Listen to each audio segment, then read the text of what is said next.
Hello बच्चों, आज हम क्लास 10 के बहुत ही स्पेशल चैप्टर जिसमें आप आसानी से 5-10 नंबर सब लोग ला सकते हो, बस थोड़े थोड़े कॉन्सेप्ट का ध्यान रखना है। उस चैप्टर डिस्कस करने वाले हैं। बहुत ही आसान, बहुत ही अच्छे नंबर आ सकते हैं इस चैप्टर में। इससे केस स्टडी आती है, ये आपसे पता होगा पैटर्न में। हम चलते हैं स्टार्ट चैप्टर को। इस चैप्टर का नाम है एप्लीकेशन ट्रिग्नोमेट्री और इसका नाम चेंज करके हो गया है क्या चीज, हाइट एंड डिस्टेंस। इसमें हम हाइट और डिस्टेंस की बात करते हैं, इसलिए चैप्टर का नाम भी चेंज हो गया है हाइट एंड डिस्टेंस। तो हम शुरू करते हैं अपना चैप्टर। सबसे पहले पढ़ेंगे इसका फंडामेंटल कॉन्सेप्ट। फंडामेंटल कॉन्सेप्ट क्या कहता है इसका, इसके अंदर एक ऑब्जर्वर होगा, हॉरिजॉन्टल लेवल होगा, ज्योमेट्री टर्मिनोलॉजी का यूज करते हुए, मतलब कि ट्रिग्नोमेट्री का यूज करते हुए सारे एक्सरसाइज को सॉल्व करने वाले हैं। सबसे पहले जो आपको समझना है, लाइन ऑफ साइट क्या होता है।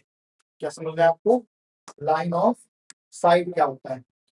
लाइन ऑफ साइट का मतलब है कि आप एक टाइप ऑफ ऑब्जर्वर हो, आपकी आई का लेवल, जैसे example of line of site मतलब क्या दिया, ऑब्जर्वर की आई या फिर ऑब्जेक्ट का पॉइंट। जैसे एग्जांपल के तौर पे आप यहाँ खड़े हैं, ठीक है, और आप यहाँ पे कुछ ऑब्जेक्ट को देख रहे हैं, तो आपकी आई से इसके बीच में जो भी लाइन बन रही होगी इसको हम बोलते हैं लाइन ऑफ साइट। क्या बोलते हैं इसे, लाइन ऑफ साइट। कहां से, ऑब्जर्वर की आई से ऑब्जेक्ट के लेवल में बीच में जो स्ट्रेट लाइन आएगी उसे हम क्या बोलेंगे, ऑब्जेक्ट की लाइन ऑफ साइट। ठीक है, और और एक होता है इसमें हॉरिजॉन्टल लेवल।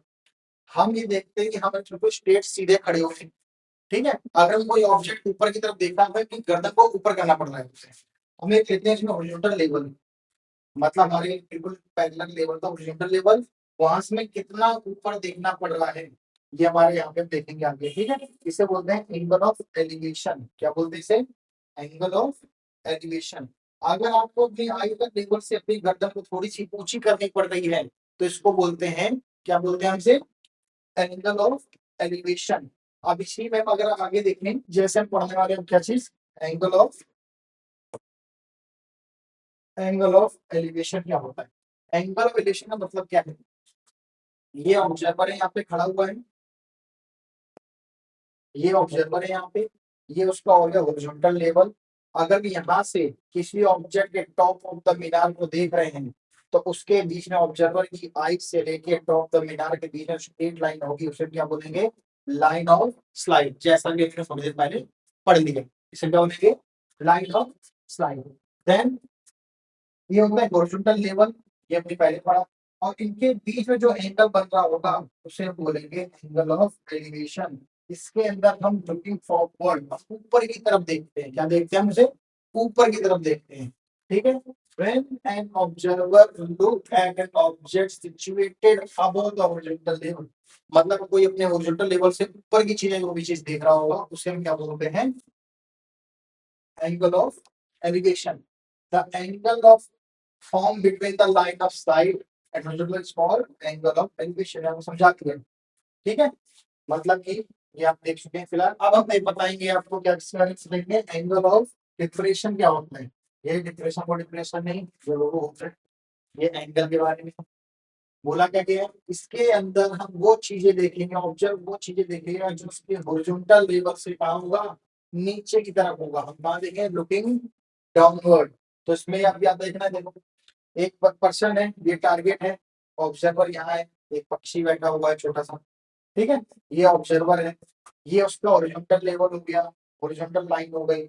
और उसको क्या है, अगर यहाँ पे कोई पर्सन है या कोई या बर्ड है, उसको कोई टारगेट दिख रहा है तो उसके लिए अपनी उसको अपनी गर्दन क्या करनी पड़ेगी, वहां से हॉरिजॉन्टल लेवल से नीचे की तरफ करनी पड़ेगी। यहाँ से क्या करना पड़ेगा, नीचे डाउनवर्ड की तरफ देखना पड़ेगा। तो ये उसका हो जाएगा क्या, एंगल ऑफ डिप्रेशन कहलाएगा। क्या कहलाएगा, एंगल ऑफ डिप्रेशन। सबसे ज्यादा इंपॉर्टेंट बात, कि जो एंगल ऑफ डिप्रेशन है वो ही इक्वल हो जाएगा क्या, एंगल ऑफ एलिवेशन की वजह से। बताते हैं कैसे। ये हो गया हॉरिजॉन्टल लेवल, ये भी हॉरिजॉन्टल लेवल हो गया। अगर मैं यहाँ से कोई ऑब्जेक्ट इधर की तरफ देख रहा है, ये वाला एंगल ऑफ क्या कहलाएगा, एंगल ऑफ डिप्रेशन मान लीजिए 30 है। क्या है, 30। अगर ये हॉरिजॉन्टल लेवल, ये हॉरिजॉन्टल लेवल तो बराबर होंगे, पैरेलल होंगे। तो पैरेलल के बीच में एक ट्रांसवर्सल लाइन है, तो ये जितना एंगल होगा वही एंगल यहाँ भी बनेगा।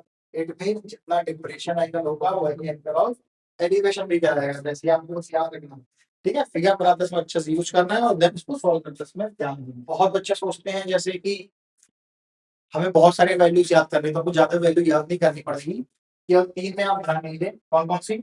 एक साइन थीटा, एक कॉस थीटा, tan थीटा, और मोस्ट प्रोबेबिलिटी जो 70% क्वेश्चन होंगे वो tan थीटा से सॉल्व होंगे। ये दोनों 15-15% से, ठीक है। मेजरली को क्वेश्चन हो जाएगा हमारा कितना, tan थीटा से सॉल्व हो जाएगा। tan थीटा में वो तीन वैल्यू याद करनी है, 30, 45 और 60 की वैल्यू याद करनी है, ठीक है।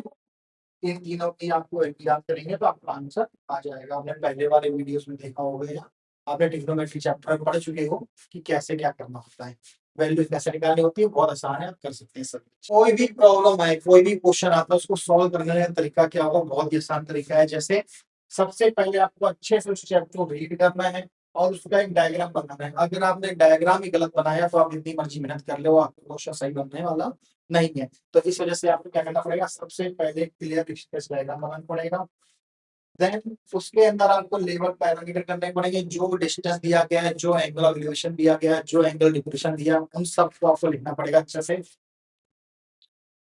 उसके बाद आप लिखेंगे कौन सा ट्रिग्नोमेट्री रेशियो यूज होने वाला है, कौन सा ट्रिग्नोमेट्री रेशियो यूज करने वाले बाद उससे आपको बहुत ही अच्छे से आइडिया लग जाएगा और